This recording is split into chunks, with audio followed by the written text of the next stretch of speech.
예, 오늘 복음서 말씀을 보게 되면 한 사람이 나오는데요.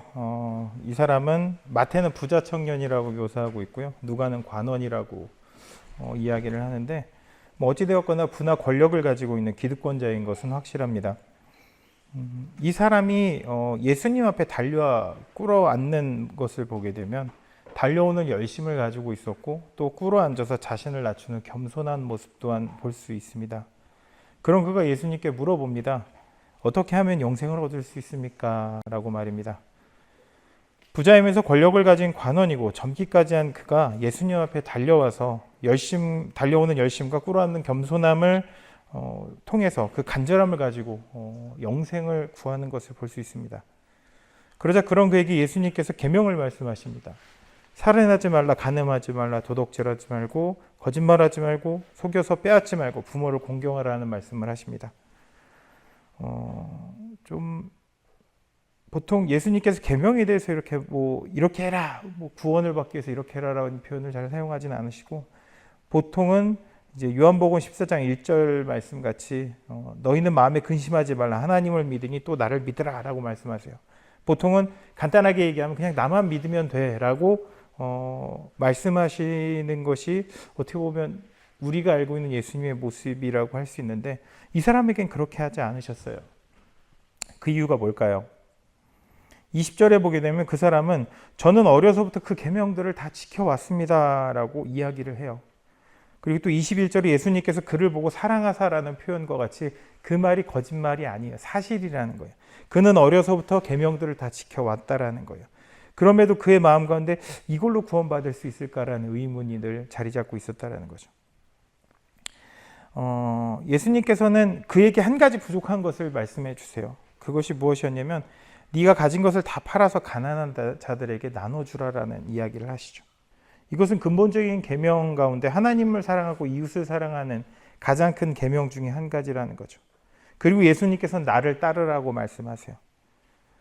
이것은 하나님을 사랑하기에 예수님을 따르라는 것이에요. 그런데 그는 그 이야기를 듣고 난 다음에 어떻게 됐을까요? 근심해요. 낯빛이 어두워져요. 이거를 하면서 머릿속으로 여러 가지를 생각해요. 그리고 결국은 떠나게 된다는 거예요.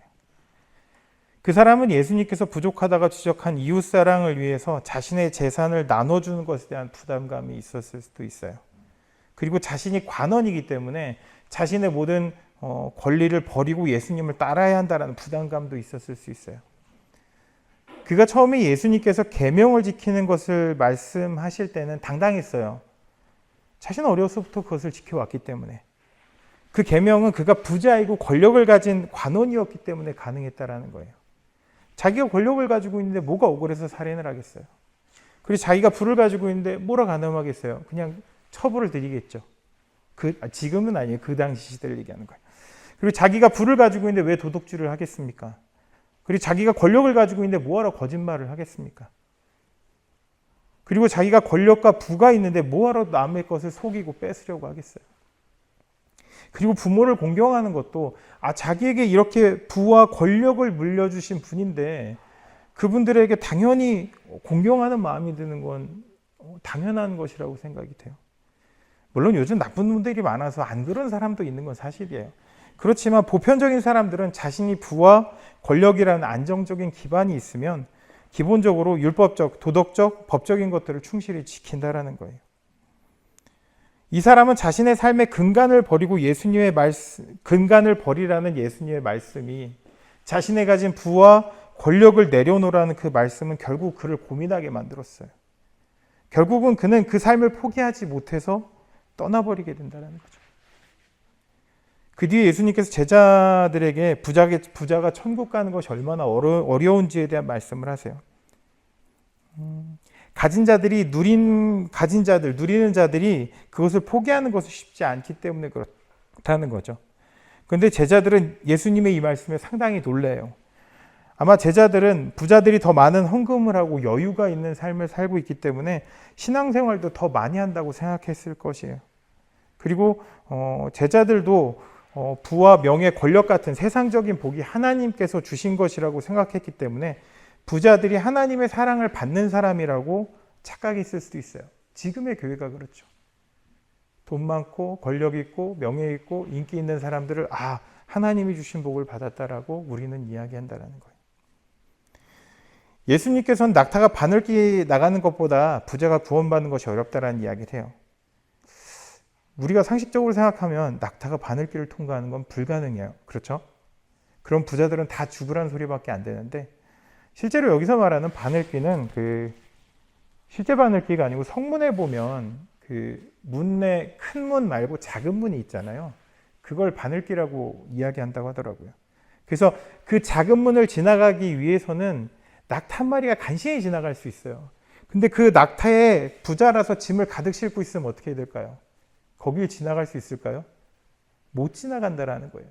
결국은 이 말의 의미는 그냥 낙타가 바늘길을 지나가는 것보다 부자가 구원받는 게 어렵다라는 표현은 다른 의미로 생각해 보면, 내가 많은 것을 가지고 있다고 한다면 그 좁은 문을 들어가기 위해서는 결국은 그 많은 것들을 내려놔야 한다는 거예요. 그게 세상의 부와 명예와 권력과 인기 이런 것들일 거예요. 그것들을 내려놓지 않는다고 한다면 우리가 구원의 길에 오를 수 없다라는 표현이기도 하다라는 거죠.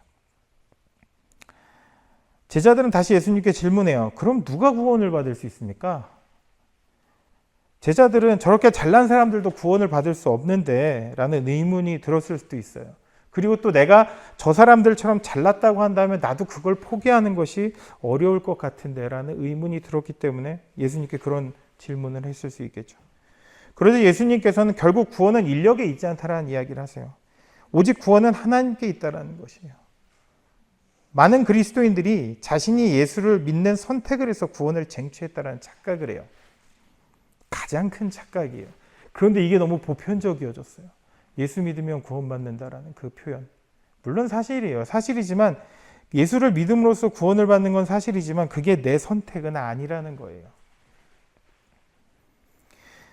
구원은 오직 하나님의 선택이에요. 하나님의 선택이 없었다면 인류는 구원받을 수 없었다라는 거예요. 하나님의 구원 계획을 인간이 타락하고 난 이후에 하나님이 세우신 거라고 잘못 알고 있는 분들도 계세요. 하나님은 인간의 구원의 계획은 이미 창조 이전에 이루어졌던 거예요. 창조 이전에 모든 것을 다 아시는 하나님의 주권과 계획 안에 있었던 것이지, 우리가 아담이 타락하고 난 이후에 하나님께서 얘들을 어떻게 살리지? 라고 해서 고민한 것이 아니라는 거예요. 이미 사람을 창조하기 이전에 이러한 죄를 저지를 것을 하나님이 이미 알고 계셨다라는 거예요. 그래서 그런 우리를 구원하기 위한 하나님의 주권과 계획이 구원 사역, 구속 사역이 결국은 하나님의 계획이라는 거예요.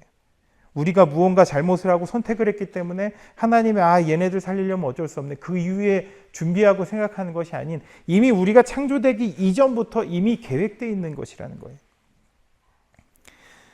그래서 구원에 대해서는 나의 노력이나 수고가 아닌 하나님의 선택에 의한 것이라는 사실을 절대 잊어서는 안 된다는 거예요. 하나님께서 예수님을 이 땅에 보내시지 않았다면 우리에게 구원의 기회 자체가 성립될 수 없었다라는 거예요. 28절에 베드로는 자신이 모든 것을 버리고 예수님을 따랐다라고 말해요.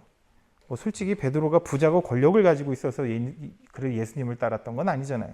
우리가 알고 있는 베드로는 업으로 살면서 힘들고 지쳐있을 때 그에게 예수님께서 오셨다라는 거예요. 그래서 그는 예수님을 따를 수밖에 없었어요. 왜? 힘들고 지친 삶을 살고 있었으니까. 어쩌면 우리에게 고통과 고난이 유익이 될 수 있는 부분은 이런 부분이라는 거예요. 제가 정말 잘 나가는 사람이었다면 저는 이곳에 있지 않을 거예요. 세상에서 잘 살고 있겠죠. 물론 신앙도 밖에서 돈 많은 그리스도인들과 같은 모습으로 살아가고 있을 거예요. 주님을 직접적으로 만나기보단 그냥 습관적으로 교회를 다니는, 그리고 내가 돈 많이 벌고 잘 나가는 게 이게 복이구나라는 착각 속에 살고 있겠죠.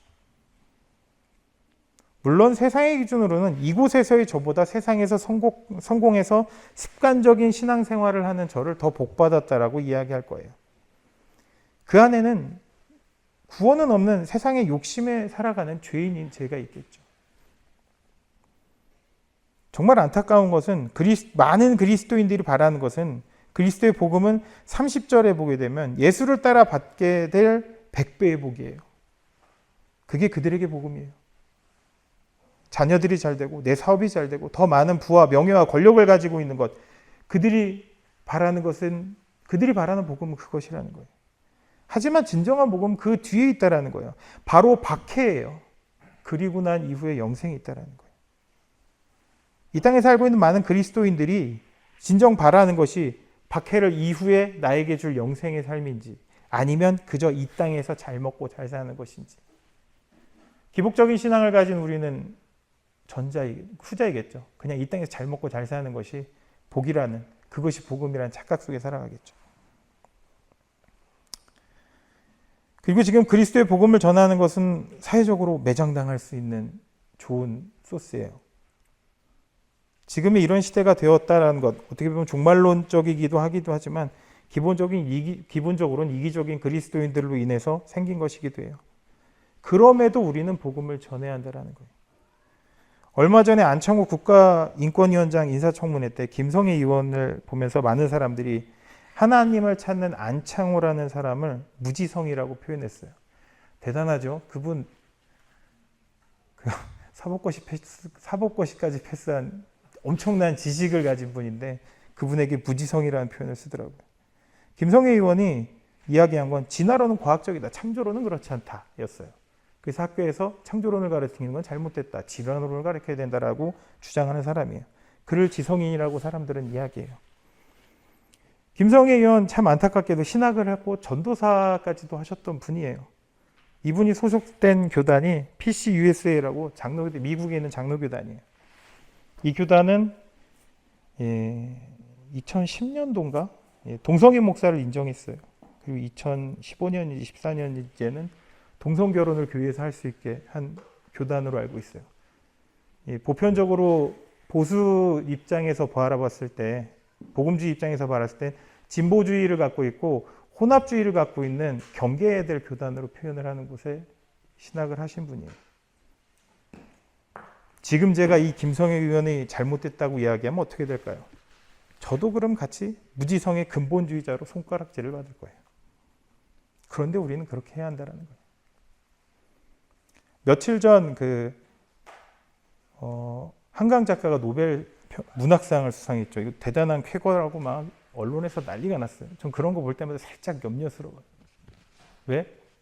편향적일 수 있다라는 걱정이 들고, 누군가에게 초점이 맞는다. 사람은 문제가 있기 때문에 누군가에게 초점이 맞을 때는 전 늘 경계를 해요.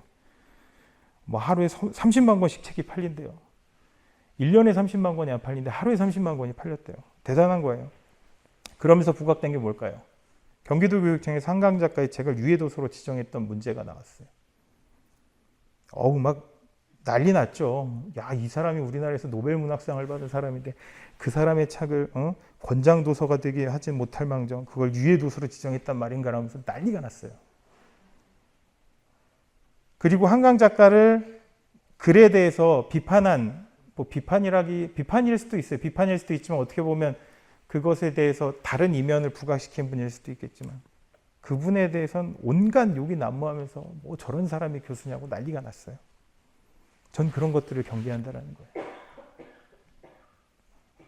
솔직히 저는 한강 작가 책은 안 읽어봤어요. 왜 그러냐면 제가 알고 있기로는 이분 약간 페미니즘이 있다라고 얘기를 들었던 기억이 얼핏 있어서 그냥 책이 뭐 부커상도 받고 했다 한번 볼까 했는데 그냥 평론가들이 쓴 글이 대충 평론가들 쓴 글을 보면서 나랑은 안 맞는 책일 것 같다라고 저는 읽지 않았어요.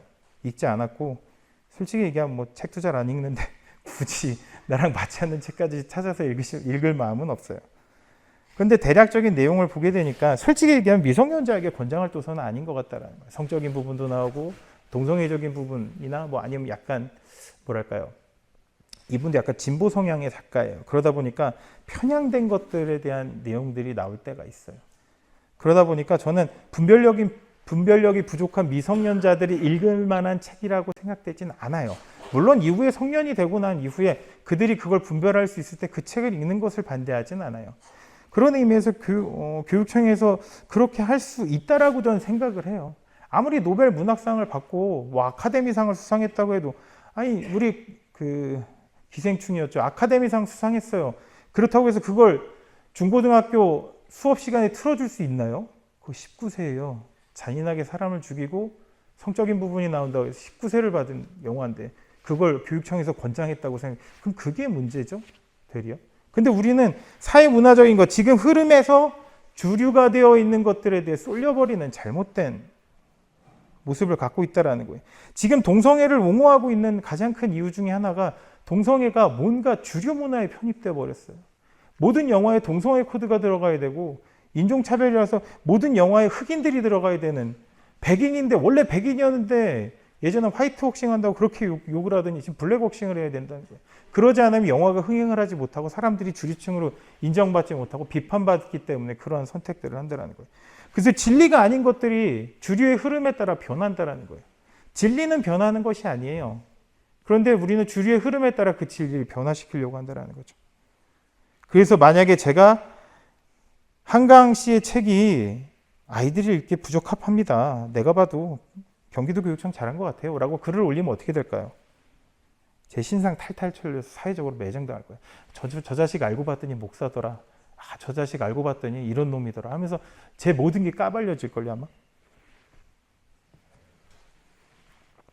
저는 주여 어서 오시옵소서 기도하시는 분들에게 늘 하는 말이 있습니다. 물론 우린 예수님이 오시는 걸 고대해야 돼요. 하지만 그렇다고 이기적으로 나만 구원받겠다고 주여 어서 오시옵소서라는 것이 올바른 복음이냐라는 거죠. 주님이 오시기를 고대한다고 한다면 지금 내 주변에 믿지 않는 이들에게 더 열심히 구원의 소식을 전해야겠죠. 예수님께서 우리에게 가르치신 복음은 전하는 것이지 나 혼자 살겠다고 달란트 묻어놓고 마냥 기다리는 종의 모습은 아니라는 거예요. 우리나라를 위협하는 북한의 김정은이 죽어야 한다라고 기도하시는 분들이 정말 많아요.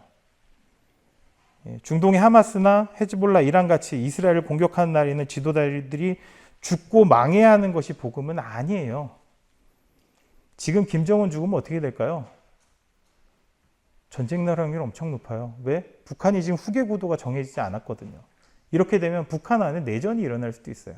아니면 강경파가 정권을 잡게 되면 그냥 우리나라랑 전쟁 시작할 거예요.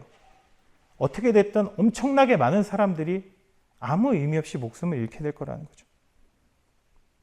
중동의 하마스에 의해서 많은 이스라엘 사람들이 죽거나 다쳤어요. 안타까운 부분이에요. 아직도 풀려나지 못한 분도 있어요.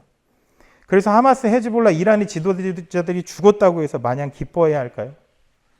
그들이 죽음을 위해서 얼마나 많은 죄 없는 민간인들이 죽었는지도 생각해야 한다는 거예요. 지금도 죽고 있어요.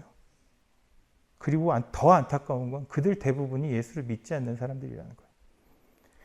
예수 그리스도께서 십자가의 죽으심으로 모든 인류에게 동등한 구원의 기회를 주셨는데 그들은 죽어서 이제 그 기회를 잃었어요. 그래서 그들에게는 이제 구원이 없다라는 거예요. 우리가 믿지 않는 자들이 구원을 위해서 기도해야지 북한의 김정은 죽으라고, 이스라엘을 공격하는 하마스나 헤즈볼라, 이란 지도자들 다 죽어 없어지라고 기도한다고 한다면 거기에 과연 하나님의 사랑이 있냐라는 거죠. 예수 그리스도의 은혜가 있냐라는 거죠. 성령님의 코이노니아가 있냐라는 겁니다. 히브리서 6장 12절에 우리가 싸워서 승리해야 될 대상자는 혈과 육을 가진 사람이 아니고 세상의 권세를 가지고 사람을 조종한 악한 영들이라고 나와 있어요. 이게 과거의 그 개혁 성경이 차라리 번역이 더 난데 이게 개혁 개정으로 바뀌면서 원래 정사와 권세라고 되어 있는 부분을 개혁 개정에서 통치자들과 권세라고 임의로 의역을 해놨어요. 그래서 생긴 문제가 뭐냐면 특정 사람을 자꾸 생각하게 되는 거예요. 어떤 사람은 통치자들이라니까 윤석열 대통령 그래 그 사람 탄핵해야 돼, 끌어내려야 돼, 이런 생각들만 해요. 성경이 그렇게 나왔대요. 성경이 그렇게 안 나왔어요. 원래 통치자들이 아니었어요. 여기서 말하는 통치자는 영적인 것을 이야기하는 거지 사람으로서의 존재되어 있는 그 사람, 특정 대상을 정해놓고 이야기하는 것이 아니었다는 거예요. 결국 우리가 싸워야 할 대상은 사람이 아닌 악한 영이에요. 그럼에도 이스라엘의 승리와 상대 지도자의 죽음에 환호하고 있다는 거예요. 이스라엘의 승리가 하나님의 승리인 건 구약시대의 이야기예요. 예수님이 오시고 난 이후의 승리는 악한 영에게서 인류를 구원하는 것이지 절대 특정 개인이나 국가를 굴종시키는 것이 아니라는 거예요. 오늘 구약 본문이 아모스를 보게 되면 정의와 공의를 버린 이들에게 구원이 아닌 멸망이 있을 거라고 말씀하세요. 이스라엘 백성이 실제로 이랬다는 거예요. 그들 안에 정의와 공의가 없어졌어요. 그래서 결국 이스라엘의 나라가 망해버렸어요. 우리는 내가 듣기 좋은 소리하고 정말 책망하는 자와 정직한 말을 하는 자를 싫어해요. 그냥 듣기 좋은 하는 사람들에게 오 그래 네 말이 맞아 라고 인정하지, 내가 원하지 않는 말을 함께 되면 쟤 좀 뭔가 이상한데 라고 얘기하면서 거리를 두고 결국은 나중에 그 사람을 비난하고 핍박하게 된다는 거죠. 그리고 기득권을 가지고 있으면 이기적인 마음을 가지고 힘없는 자를 밟아요. 부당한 세를 거두고 의인을 학대하고 뇌물을 받고 가난한 자를 억울하게 만드는 그러한 시대가 되어버린다는 거죠. 결국은 그런 시대가 되면 지혜자들은 입을 닫고 있게 만들어요. 지금 시대가 좀 그렇다고 봐요. 이게 옳은데 진리를 얘기할 수 있느냐? 아니요. 지금 진리 잘못하면 욕먹고 핍박받아요. 모든 것은 사람이 하는 것은 비평의 대상이 될 수밖에 없어요. 사람은 완전하지 않아요. 어떤 사람이든 물론 주류가 될 수는 있을지 모르지만 그 사람을 반대한다고 해서 악이 되는 건 아니라는 거예요. 그런데 우리는 주류를 거스르면 악이 되어버리는 그런 잘못된 시대에 살고 있다는 거죠. 결국은 그러다 보니까 그게 진실이 아닌 걸 아는 사람도 입을 닫을 수밖에 없어요. 지금 한강 작가 욕하는 사람 없잖아요. 욕할 수 있겠어요? 그분이 쓴 글이 물론 안타까운 우리의 근현대사에 대한 이야기도 있고 우리 사회의 어두운 부분, 잘못된 부분을 부각시키기 위한 그런 내용도 있는 건 사실이에요. 하지만 그게 100% 맞다고 할 수 없다는 거예요. 그분이 아무리 맞는 말을 하고 그분이 아무리 옳은 것 같지만 그가 주류 문화라고 하지만 솔직히 그분이 센 측에는 어떠한 복음도 없어요. 근데 우리가 그거를 받아들인다라는 것, 아무런 필터링 없이 받아들인다고 한다면 그건 우리 안에 문제가 될 수 있어요. 왜? 자칫 잘못하면 복음 안의 진리를 거절하고 그 복음의 진리가 아닌 세상에서 이야기하는 사람 중심적인 것들이 우리 중심으로 들어와 버릴 수 있다는 거예요. 그러면 그건 진리가 아니겠죠. 시시각각 변하는 사람의 마음에 따라, 시기에 따라, 흐름에 따라 변화되는 그런 게 과연 진리냐라는 거예요. 아까도 얘기했지만 지금 교회 나간다는 말 쉽게 꺼낼 수 있는 사람 별로 없어요. 왜? 어디 가서 교회 나간다 그러면 사람들이 바라볼 때 쟤는 좀 이기적일 것 같다. 뭔가 권위적이고 자기중심적일 것 같다라는 그런 표현들을 하고 판단을. 실제로 회사에서 그렇게 한대요. 회사에서 인사평가할 때 실제로 그런 사람도 있대요. 자기가 직급이 높으면 교회 다니는 사람들, 왜? 교회 다니는 사람들 주일날, 일요일날 우리 뭐 어디 단합대학 겸 산이라도 갈까 하면 안 간다고 할 거 아니에요. 그래서 얘는 사회생활에 맞지 않은 개인주의자다 라고 이야기하고, 괜히 회사 안에서 뭐 복음 전한다고 예수님 전하다가 서로 마음 상하고 그래서 회사 일에 도움이 안 된다. 이렇게 관리자들이 이제 그렇게 판단하는 게 교회 다니는 사람의 모습이 되었어요. 한 3, 40년 전만 해도 교회 다닌다고 하면 얘는 좀 착한 사람인가 보다라고 판단하던 시대가 지나버렸다는 거예요. 결국은 교회가 이제 주류 문화에 휩쓸리지 못하고 주류 문화에서 밀려나 버렸다는 거예요. 그래서 교회에 대한 좋은 평가를 하지 않기 때문에 너 일요일에 뭐하니? 라고 얘기하면 교회 가요라는 얘기를 선뜻 못하고 그냥 집에서 쉽니다라고 얘기한다는 거예요. 우리가 살려면 선을 구해야 돼요. 악을 구하면 안 된다라는 거예요. 하나님께서 우리의 말과 같이, 우리와 또 같이 계신다는 거예요. 내가 하는 말 안에, 그리고 내 안에 하나님이 계시기 때문에 우리가 선을 구해야지 악을 구하면 안 된다라는 거예요. 악을 미워하고 선을 사랑해서 성문 앞에 그 판결의 자리에서 정의를 세울 수 있어야지, 그래야지만 하나님께서 우리를 불쌍히 여기신다라는 거예요. 정의가 아닌 불의를 주장하고 악한 걸 주장하고 있다면 하나님께서는 가차없이 우리를 징벌하시겠죠. 그래서 오늘 시편에 보게 되면 하나님의 자비를 구하는 걸 볼 수 있어요. 나를 계수하는 것은 우리가 인생이 유한하다라는 걸 깨닫게 해달라는 거예요. 날짜 셀 줄 안다고 한다면 내가 지금 얼마를 살았는데 내가 잘 살아봐야 얼마 더 살겠구나. 결국은 난 요거밖에 못 사는 존재구나라는 걸 깨닫게 해주시는 거예요. 왜 그렇게 해달라고 얘기할 거예요? 인생의 유한한 것을 알아야지 세상 가운데 욕심에 묶이지 않는다라는 거예요. 세상이 솔직히 얘기하면 이제 임종 얼마 안 남은 분에게 복음 전하는 게 훨씬 쉬워요. 20대 청년에게 가서 복음 전해봐요. 놀기 바빠 죽겠는데 저 인간이 왜 자꾸 와서 나한테 교회 나오라고 그러나 하면서 싫어하겠지만 임종 얼마 안 남으면 간절해요. 왜? 내 삶이 얼마 안 남은 걸 본인이 알고 있거든요. 이제 나 인생이 끝나가는구나. 그럼 어떡하지? 라는 걱정과 염려가 있을 때 그에게 가서 조용히 예수 믿으세요. 예수 믿으면 구원받고 영원한 생명이 있습니다. 라고 얘기할 때 받아들이기가 더 수월한다는 거예요. 그만큼 우리가 내 삶이 유한하다라는 걸 젊은 사람보다 나이 많으신 분들이 더 많이 알게 돼요. 저도 지금 그래요. 잘 살아봐야 내 인생 살은 거에 한 반, 솔직히 얘기하면 제가 지금 48인데 반은 넘게 살았잖아요, 이제.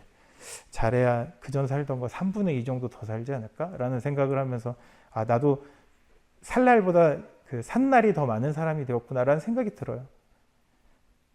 그나마 내가 이렇게 오랜 세월 살았다. 이것도 어떻게 보면 지혜라는 거예요. 그 날짜를 계수할 줄 알기 때문에. 근데 많은 젊은 사람들이 그 날짜 계수할까요? 뭐 내가 죽을 날짜, 20대 때 죽을 날짜를 뭐라 계수하겠어요. 아직 살 날이 더 많은데. 뭐 난 잘하면 20대면 아직 100년은 더 살 수 있다고 생각할 텐데. 그래서 결국은 내가 내 삶이 이 땅의 것이 유한하다라는 걸 깨달았을 때 그것이 진정한 지혜라는 거예요. 왜? 나를 구원으로 이끌 수 있기 때문에.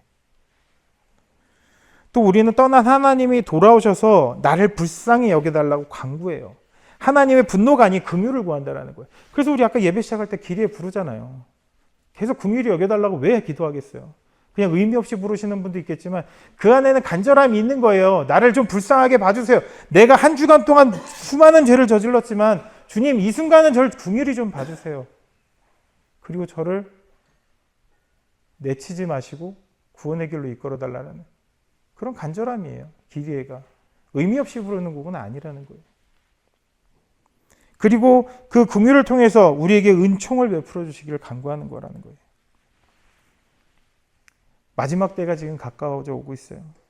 정말 예수를 믿는 건 이제 비난과 공격의 대상이 되었어요. 제가 인터넷에 나 교회 다닌다라고 쓰면 어떻게 될까요? 예전에 비슷한 일이 있어요. 제가 어떤 분이랑 좀 생각하는 게 비슷해서 그 SNS에서 이렇게 서로 내용을 주고받고 있던 분이 있었어요.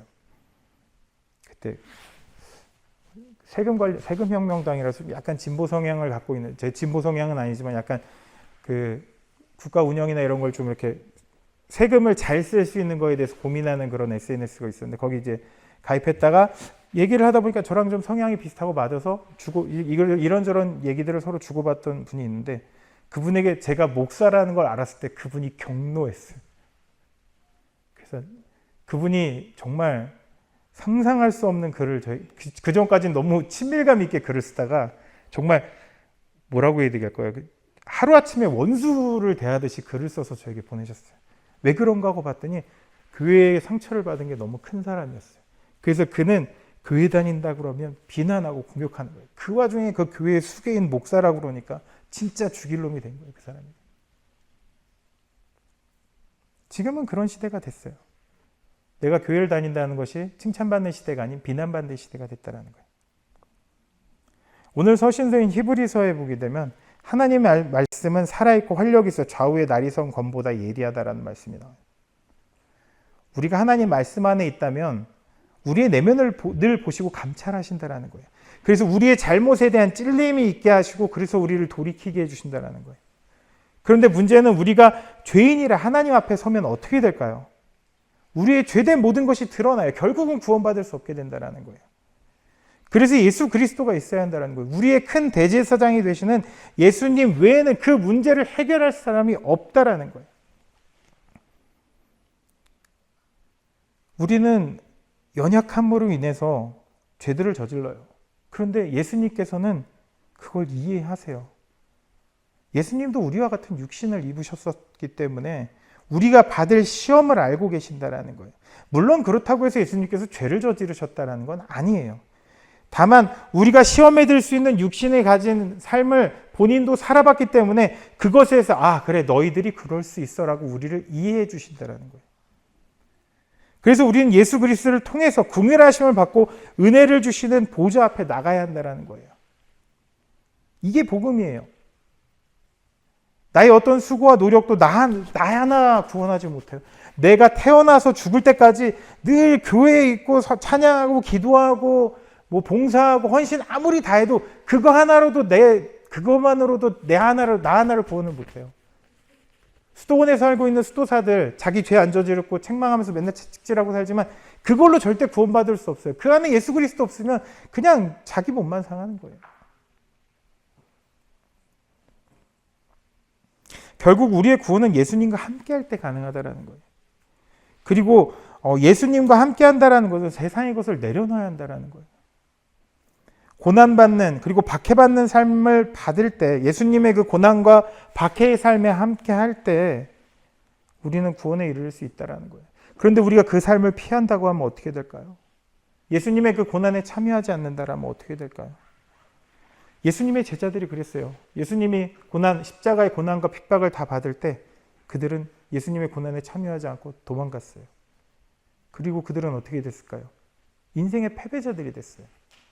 그래서 사람들 눈을 피해가면서 살고 먹고 살기 위해 밤에 나가서 고기 잡아야 되는 그런 고단한 삶을 살게 됐다는 거예요. 그런데 그런 그들에게 부활하신 예수님이 다시 나타나시게 되고 그 부활하신 예수님을 만난 그들이 예수님의 고난의 삶에 함께하고자 결심했을 때 그들에게 약속하신 성령을 보내주셨고 그들이 변화받고 그 박해와 그 고난과 고통의 삶을 견디게 하셨다는 거예요. 그리고 복음을 위해서 목숨을 걸었고 그리스도의 복음의 진정으로 참여하는 자들이 될 수 있게 해주셨다는 거예요. 우리도 그런 삶을 살기 위해서 노력해야 하고 결단해야 합니다. 기도하겠습니다. 아버지 하나님, 주님께서 이 시간 우리에게 주의 말씀을 주신 것이 감사합니다. 우리의 삶이 얼마나 짧은지 우리가 늘 기억할 수 있기를 원합니다. 그러기에 우리에게 날짜를 살 수 있게 하신 것이 진정 복임을 알길 원합니다. 그리고 내가 내 삶의 유한함을 깨달아 알았다고 한다면 이제 세상의 것이 아닌 주님 나라의 영광을 위해 그리스도의 복음을 전하기 위해 애써 힘써 노력할 수 있는 이들이 되게 하여 주옵시고 세상적인 기준과 잣대의 삶이 아닌 그리스도의 복음의 삶을 살 수 있게 해주셔서 참 구원과 주님이 주신 은혜의 삶을 살아갈 수 있는 이들이 될 수 있게 해주셔서 이 땅 가운데 구원받지 못하고 있는 많은 이들에게 복음의 소식을 전하고 나타내는 것이 우리의 삶이고 예수 그리스도께서 우리에게 가르치신 지상 명령이고 그것이 복음이라는 사실을 늘 잊지 않아서 그 삶을 살기 위해 노력하는 우리가 될 수 있도록 주님께서 이끌고 함께 해주시옵소서. 주님이 함께 하시면 믿고 의지하며 살아계신 주 예수 그리스도 이름으로 감사하며 기도드렸사옵나이다.